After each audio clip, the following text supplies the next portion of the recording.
ಆರೋಪಿ ಸ್ಥಾನದಲ್ಲಿ ಒಂದು ಇದೆಲ್ಲ ಶುರುವಾದಾಗ ಪರಿಸ್ಥಿತಿ ಅದಾದಮೇಲೆ ಏನೇನೋ ಬೇರೆ ಕಥೆಗಳು ಕೇಳ್ಕೊಂಡು ಕುತೂಹಲ ಬರೋಕ್ಕೆ ಸ್ಟಾರ್ಟ್ ಆಯಿತು. ಆಮೇಲೆ ಬರ್ತಾ ಬರ್ತಾ ಆಗ್ತಿರೋದೆಲ್ಲ ನೋಡಿದಾಗ ಬೇಸರ ಆಗೋಕ್ಕೆ ಸ್ಟಾರ್ಟ್ ಆಯಿತು. ಇಲ್ಲಿ ಸದ್ಯದ ಪರಿಸ್ಥಿತಿ ಎಲ್ರಿಗೂ ಗೊತ್ತಿರೋ ಹಾಗೆ, ನನಗೆ ನಿಮಗೆಷ್ಟು ಗೊತ್ತೋ ಬಹುಶಃ ನನಗೆ ಅದಕ್ಕಿಂತ ಕಡಿಮೆನೇ ಗೊತ್ತಿರುತ್ತೆ. ಹಾಗಾಗಿ ಹೇಳ್ತಾ ಇದ್ದೀನಿ, ಕಾನೂನು ಅಂತ ಒಂದು ಬರುತ್ತೆ, ಆದರೆ ಸಿನಿಮಾ ರಂಗದಲ್ಲಿ ಒಂದು ಕುಟುಂಬ ಅಂತ ನಮಗೆ ಬರುತ್ತೆ. ಆ ಕುಟುಂಬದಲ್ಲಿ ಒಂದು ಬೇಸರ ಇದೆ. ಹೊರಗಡೆ ಇದಕ್ಕೆ ಈ ಪರಿಸ್ಥಿತಿಗೆ ಬಲಿಯಾಗಿರೋ ಪರಿಸ್ಥಿತಿ ಒಂದಿದೆ. ಒಂದಂತೂ ಸತ್ಯ, ಇವಾಗ ಪ್ರಕಾಶ್ ರಾಜ್ ಸರ್ ಮಾತಾಡೋದು ಬಹಳ ಅದ್ಭುತವಾದ ಮಾತನ್ನು ಕೇಳಿದೆ. ಈ ಮೀಡಿಯಾ ಆಗಲಿ ಫೋನ್ ಆಗಲಿ ಏನಾಗುತ್ತೆ, ಒಳ್ಳೆ ಎಕ್ಸಾಂಪಲ್ ಯುವತಿ ಕೈಲಿ ಮಾಡಿಕೆ ಆಗ್ತದೆ.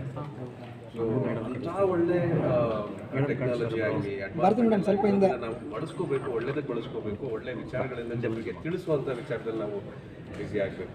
ಆದರೆ ಈ ಥರ ಆಗೋಗಿದೆ, ಘಟನೆ ಆಗೋಗಿದೆ. ನಮ್ಮ ಕುಟುಂಬದವರೇ ಆದ ದರ್ಶನ್ ಅವರು, ನಮ್ಮ ಸಿನಿಮಾ ರಂಗದ ಕುಟುಂಬದವರೇ ನಮ್ಮ ಸೀನಿಯರ್ ದರ್ಶನ್ ಅವರು ಈ ಥರ ಒಂದು ಪರಿಸ್ಥಿತಿ ಇದ್ದಾರೆ ಅನ್ನೋ ಬೇಸರ ನಮಗಿದೆ. ಇದು ಆದಷ್ಟು ಬೇಗ ಈ ಕಹಿ ಪರಿಸ್ಥಿತಿಯಿಂದ ಚಿತ್ರರಂಗ ಹೊರಗಡೆ ಬಂದು ನಮ್ಮ ಕರ್ನಾಟಕ ಹೊರಗಡೆ ಬಂದು ನಮ್ಮ ಕರ್ನಾಟಕದ ಮನಸ್ಥಿತಿ, ಜನರ ಮನಸ್ಥಿತಿ ಎಲ್ಲ ನಿಮ್ಮ ಕೈಯಲ್ಲಿದೆ.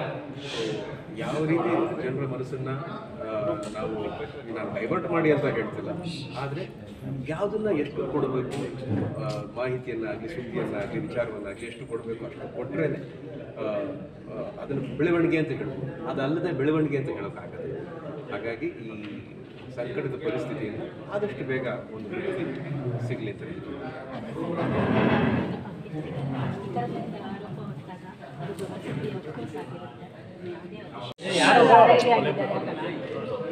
ಆರೋಪಿ ಸ್ಥಾನದಲ್ಲಿ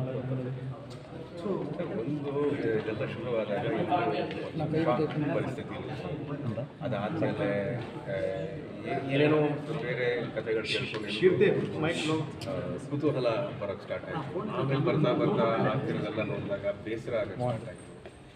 ಇಲ್ಲಿ ಸದ್ಯದ ಪರಿಸ್ಥಿತಿ ಎಲ್ರಿಗೂ ಗೊತ್ತಿರೋ ಹಾಗೆ, ನನಗೆ ನಿಮಗೆಷ್ಟು ಗೊತ್ತೋ ಬಹುಶಃ ನನಗೆ ಅದಕ್ಕಿಂತ ಕಡಿಮೆನೇ ಗೊತ್ತಿರುತ್ತೆ.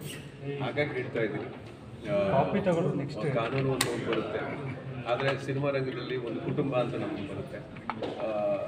ಆ ಕುಟುಂಬದಲ್ಲಿ ಒಂದು ಬೇಸರ ಇದೆ.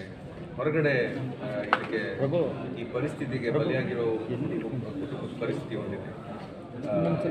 ಒಂದಂತೂ ಸತ್ಯ, ಇವಾಗ ಪ್ರಕಾಶ್ ರಾಜ್ ಸರ್ ಮಾತಾಡೋದು ಬಹಳ ಅದ್ಭುತವಾದ ಮಾತನ್ನು ಕೇಳಿದೆ. ಈ ಮೀಡಿಯಾ ಆಗಲಿ ಫೋನ್ ಆಗಲಿ ಏನಾಗುತ್ತೆ, ಒಳ್ಳೆ ಎಕ್ಸಾಂಪಲ್ ಯುವತಿ ಕೈಲಿ ಮಾಡಿಕೆ ಆಗ್ತದೆ. ಸೊ ಅಂತಹ ಒಳ್ಳೆ ಟೆಕ್ನಾಲಜಿ ಆಗಲಿ ನಾವು ಬಳಸ್ಕೋಬೇಕು, ಒಳ್ಳೆದಕ್ಕೆ ಬಳಸ್ಕೋಬೇಕು, ಒಳ್ಳೆ ವಿಚಾರಗಳಿಂದ ಜನರಿಗೆ ತಿಳಿಸುವಂಥ ವಿಚಾರದಲ್ಲಿ ನಾವು ಬ್ಯುಸಿ ಆಗಬೇಕು. ಆದರೆ ಈ ಥರ ಆಗೋಗಿದೆ, ಘಟನೆ ಆಗೋಗಿದೆ. ನಮ್ಮ ಕುಟುಂಬದವರೇ ಆದ ದರ್ಶನ್ ಅವರು, ನಮ್ಮ ಸಿನಿಮಾ ರಂಗದ ಕುಟುಂಬದವರೇ ನಮ್ಮ ಸೀನಿಯರ್ ದರ್ಶನ್ ಅವರು ಈ ಥರ ಒಂದು ಪರಿಸ್ಥಿತಿ ಇದ್ದಾರೆ ಅನ್ನೋ ಬೇಸರ ನಮಗಿದೆ. ಇದು ಆದಷ್ಟು ಬೇಗ ಈ ಕಹಿ ಪರಿಸ್ಥಿತಿಯಿಂದ ಚಿತ್ರರಂಗ ಹೊರಗಡೆ ಬಂದು ನಮ್ಮ ಕರ್ನಾಟಕ ಹೊರಗಡೆ ಬಂದು ನಮ್ಮ ಕರ್ನಾಟಕದ ಮನಸ್ಥಿತಿ, ಜನರ ಮನಸ್ಥಿತಿ ಎಲ್ಲ ನಿಮ್ಮ ಕೈಯಲ್ಲಿದೆ. ಸೊ ಯಾವ ರೀತಿ ಜನರ ಮನಸ್ಸನ್ನು ನಾನು ಡೈವರ್ಟ್ ಮಾಡಿ ಅಂತ ಹೇಳ್ತಿಲ್ಲ, ಆದರೆ ಯಾವುದನ್ನು ಎಷ್ಟು ಕೊಡಬೇಕು, ಮಾಹಿತಿಯನ್ನಾಗಲಿ ಸುದ್ದಿಯನ್ನಾಗಲಿ ವಿಚಾರವನ್ನಾಗಲಿ ಎಷ್ಟು ಕೊಡಬೇಕು ಅಷ್ಟು ಕೊಟ್ಟರೆ ಅದನ್ನು ಬೆಳವಣಿಗೆ ಅಂತ ಹೇಳ್ಬೋದು. ಅದಲ್ಲದೆ ಬೆಳವಣಿಗೆ ಅಂತ ಹೇಳೋಕ್ಕಾಗಲ್ಲ. ಹಾಗಾಗಿ ಈ ಸಂಕಟದ ಪರಿಸ್ಥಿತಿಯಿಂದ ಆದಷ್ಟು ಬೇಗ ಒಂದು ಸಿಗಲಿ ಅಂತ